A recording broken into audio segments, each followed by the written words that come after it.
Welcome to the State of Clark County 2025. I'm Sue Marshall, Chair of the Clark County Council and Councilor for District 5. I'm honored to present this year's State of the County Address on behalf of the Council. I'm pleased to welcome our two new Council councilors, Will Fuentes of District 3 and Matt Little of District 4, who joined the Council at the beginning of the year. Councilors Fuentes and Little join me and fellow councilors Glenn Young of District 1 and Michelle Belcott of District 2. Councilors Little and Fuentes were elected in the November 2024 general election, when Clark County experienced a shocking attack on our voting process when an incendiary device was used on one of the county's ballot drop boxes. The resulting fire damaged hundreds of ballots that election staff had to thoroughly review to see what could be salvaged. It is a testament to their hard work and commitment that in about a 24-hour period, they were able to sort through the singed remains and identify 488 of the damaged ballots. It's also a demonstration of our citizens' passion to vote that 345 of those identified voters had already contacted the elections office to request a replacement ballot. On behalf of the County Council, I commend the quick action of the elections office staff and their work to ensure that Clark County voters' voices were heard. As Clark County Auditor Greg Kimsey, who oversees the county elections, said at the time, this action is an attack on our American democracy. The Council also recognizes and thanks Auditor Kimsey for his steadfast response to this attack. Stepped-up measures were put in place to protect the ballot boxes, including law enforcement agencies who increased their patrols of the ballot boxes. This includes Clark County Sheriff's Office and the Vancouver Police Department. And a special thank you to the Vancouver firefighters who worked quickly to put out the fire. Unfortunately, the person or persons responsible for this attack are still at large and need to be brought to justice. The FBI is offering a reward of up to $25,000 for information leading to the arrest and conviction of those responsible for this crime. Anyone with information are encouraged to reach out to tips.fbi.gov or call 1-800-CALL-FBI. One of the County Council's most important responsibilities is adopting the county's annual budget. And this year we definitely will face some challenges. While Clark County strives to maintain high-quality public safety infrastructure and services, the county is currently in a situation where revenues are not keeping pace with the rising cost of providing essential services to our community. The result is something called a structural deficit. Like many jurisdictions, we are experiencing increased pressure from inflation coupled with the expanding need for public services. In order to balance the budget for 2025, we were able to capture one-time revenues, including the last of the COVID-era federal dollars. However, that won't be an option moving forward. So what are we going to do about it? Well, since January, county leadership has engaged in budget and policy discussions, which will enable Clark County Council to have thoughtful and intentional discussions and provide policy directions for the 2026 budget process. The county is actively exploring solutions to support long-term sustainability of services. This includes cost-saving measures, efficiency improvements, ensuring clear policy direction, and potentially new revenue sources. As we move forward this year with these discussions, we will keep residents informed of our process and opportunities to weigh in. The county manager, Kathleen Otto, recently released a newsletter that residents can find on the county website. listed on the screen below. She will continue to keep residents informed with these updates moving forward. On behalf of the County Council, I thank all of the county elected officials, department directors, finance team, and budget office for working diligently to keep the county fiscally sound.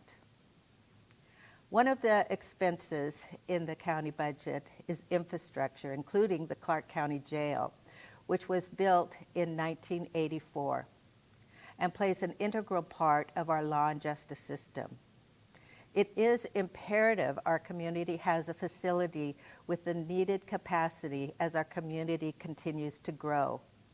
This includes the appropriate types of space for those experiencing acute drug and behavioral health issues, and to also provide opportunities for rehabilitation. After several extensive reviews, including the most recent one in 2023, where 17 different stakeholder groups from law and justice, behavioral health, substance use experts, our business community, all provided input for the future project.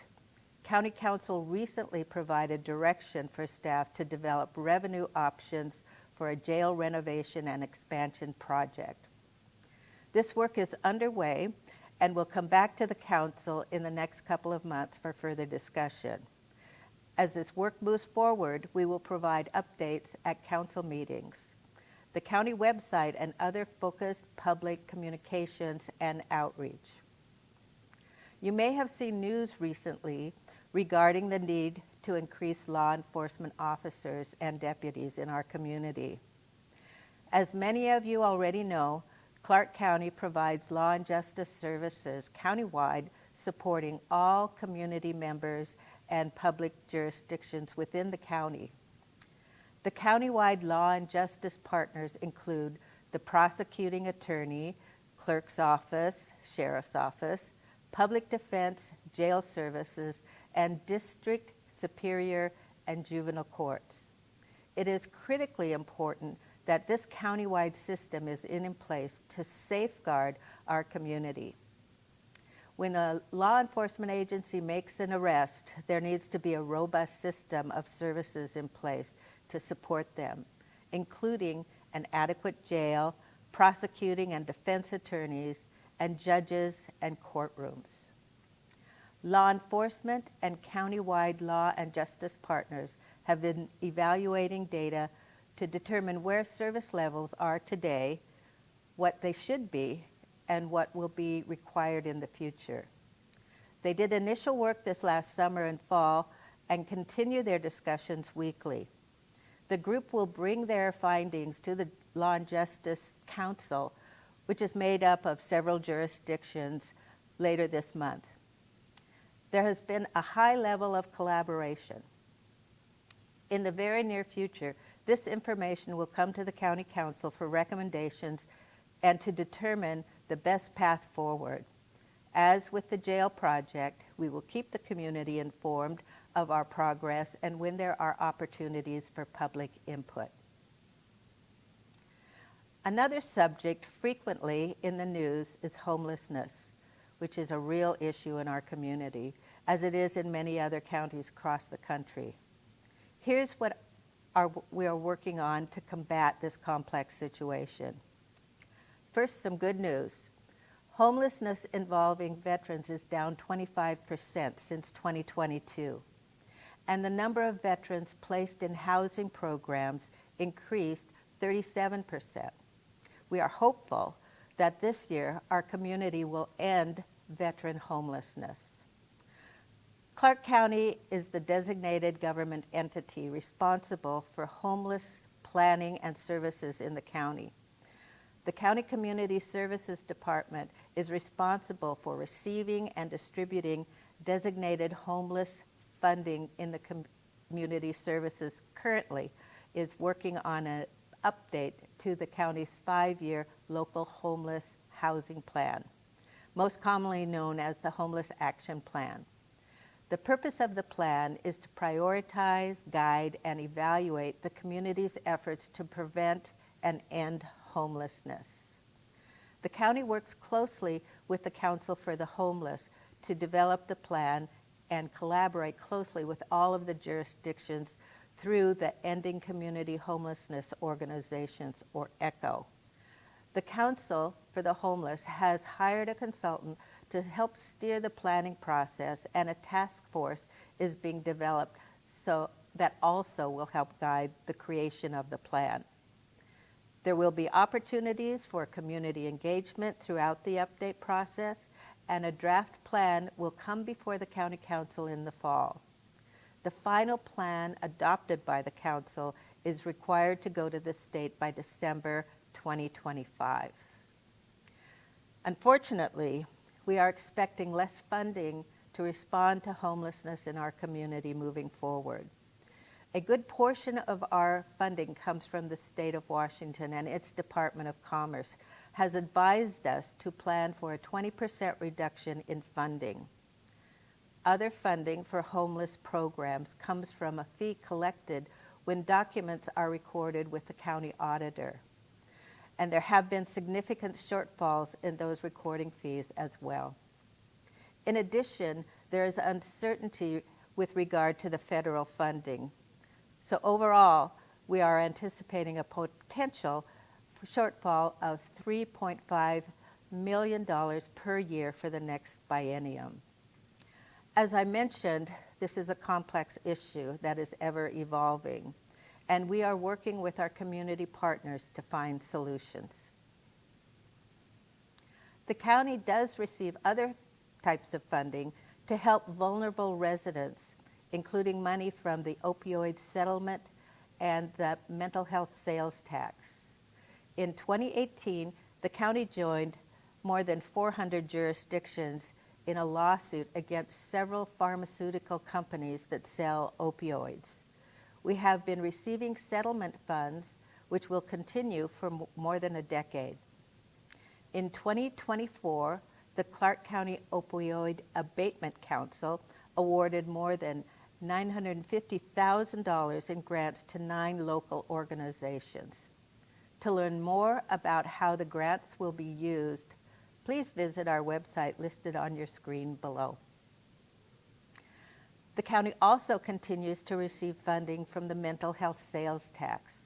More than $25 million has been allocated to support services in the county, including, but not limited to, behavioral health services, juvenile services, mental health court, and so much more.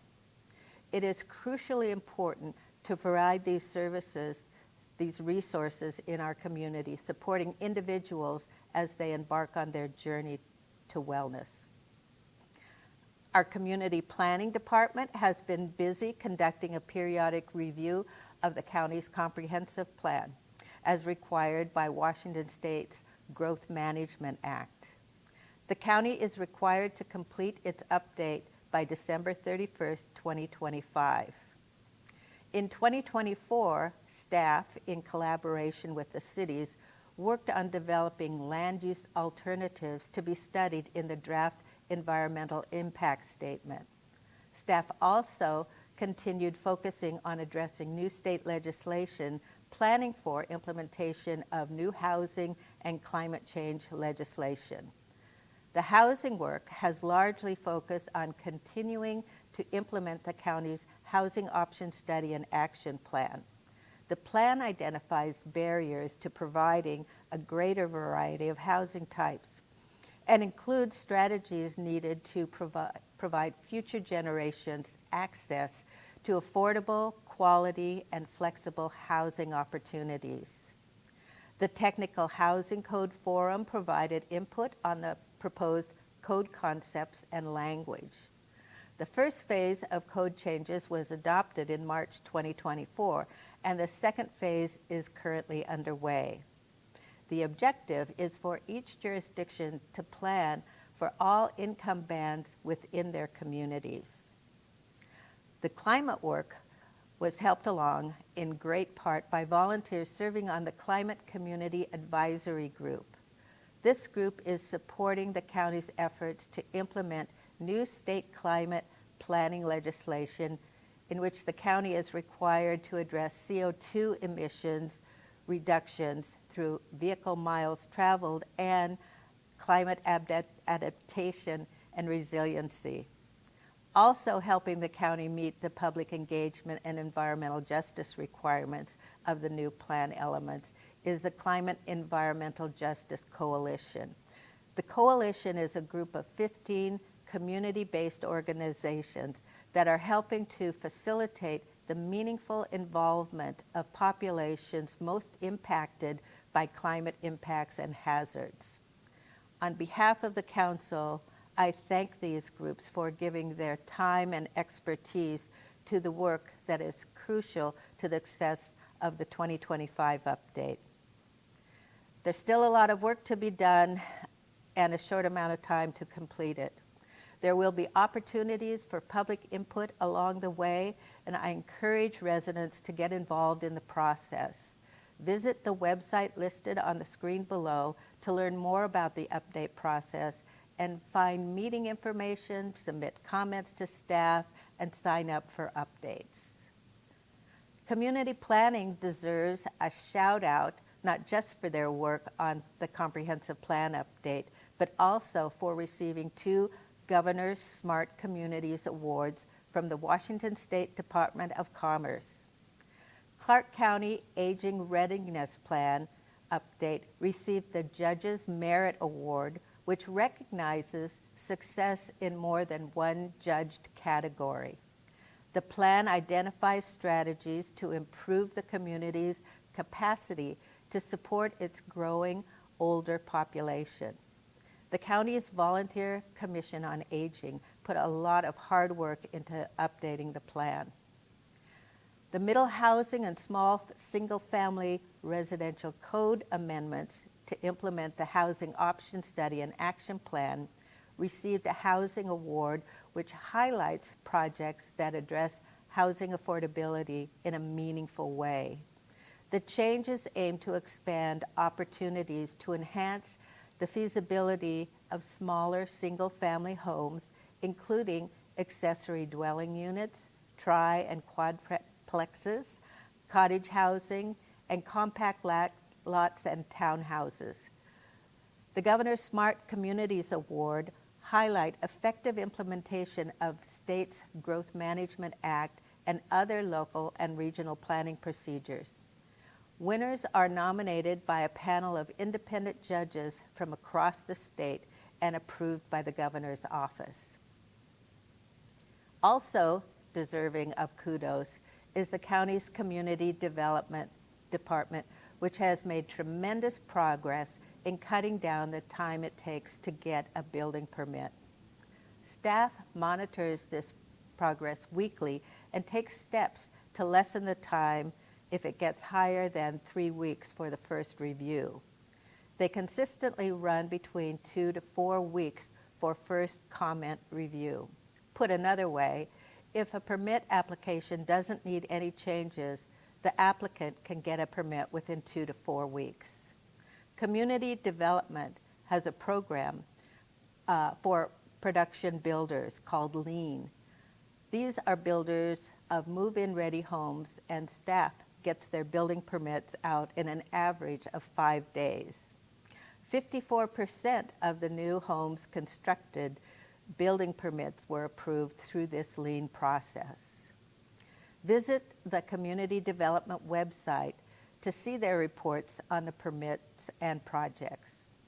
This report shows average permit time and the applicant and with the county staff. This report also shows this team's hard work and dedication to not just meet the timelines, but to beat the timelines. In 2024, Community Development also started a series called Learning Lab. The monthly sessions are built around the most frequently asked questions of the department, so they are built specifically for Clark County residents. The first year was success, and they have their sessions set up for 2025. Visit the website listed on your screen below to see when the sessions are scheduled and the list of topics. You can learn about code enforcement, efficient weatherization, dog and cat preventative care, permit a home, and much more. Earlier, I discussed the new climate element in the county's comprehensive plan. It's no secret that our summers are getting longer and hotter, and extreme heat waves are becoming more frequent. Some communities and families are impacted by excessive heat more than others, and this can worsen health inequities. In July, Clark County Public Health, with the support of more than 50 volunteers, conducted a one-day event to collect data on how urban heat varies across neighborhoods in the county and how local landscape features affect temperature and humidity. I took part in this survey myself, going out at 3 different times in the day on a designated route. This data helped to identify areas in Clark County that are most impacted by excessive heat. Public health, community partners, and elected officials can use this data to inform decision-making, guide plans to mitigate the impact of hotter summers, create more resilient communities, and save lives. Learn more about this project at the website at the bottom of your screen.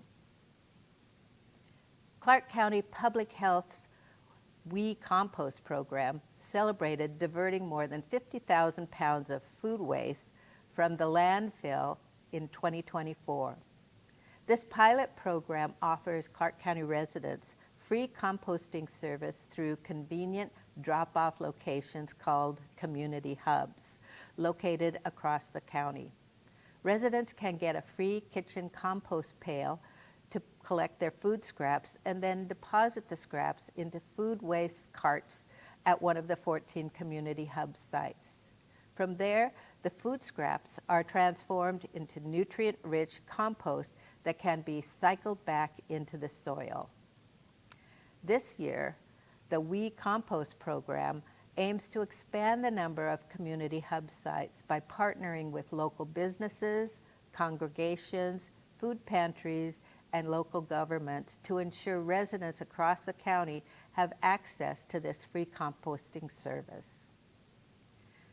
The Clark County Council in 2024 established 2 new committees, the Accessibility Community Advisory Committee and the Agricultural Advisory Commission. The Accessibility Community Advisory Committee, or ACAC, is tasked with advising policymakers on the needs of persons with disabilities, both in general and emergency planning. The committee may also apply for grants to fund projects and develop local initiatives to improve awareness, acceptance, inclusion, and access for people with disabilities. The purpose of the Agricultural Advisory Commission is to provide reviews and recommendations to the county manager, county council, the planning commission, and other appropriate boards and commissions on issues that affect agriculture in Clark County. The commission will also provide a forum for those in the agricultural community and others interested in enhancing and promoting the long-term sustainability of agriculture in Clark County. We had a tremendous response from local farmers and food system organizations who applied to serve on the commission. I look forward to hearing from these 2 new advisory committees in the coming year. Your Clark County government works for you, and as such, we need to hear from you.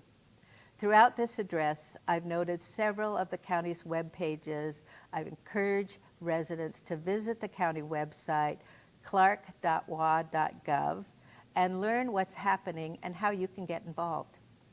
There you can find out about upcoming council meetings and hearings, send comments to counselors, get involved with one of our many advisory boards and commissions, read our news releases, and find links to many social media platforms. You can also visit cvtv.org and watch public hearings and meetings. CVTV also has informative videos on recent projects and events on their show. Clark County Close-Up. Another way to get involved is through the Clark County Charter Review process. During the November 2025 general election, voters will choose which charter review commissioners will represent their districts. The county has 5 districts and each will have 3 charter review commissioners. Once in place, this 15-member commission will have 2 years to review the county charter and decide whether to recommend any updates to the county voters. You may decide to run for one of these positions or participate in the commission's public meetings. Either way, stay tuned to County News releases to learn more. The Clark County mission statement is we enhance the quality of life in our diverse community by providing services with integrity, openness, and accountability. That is what we strive to do every day. On behalf of the County Council, I thank our hard-working county employees, our fellow elected officials, department directors and managers, and the county manager for all their work to serve our community. And thank you for taking the time to listen today and for caring about Clark County.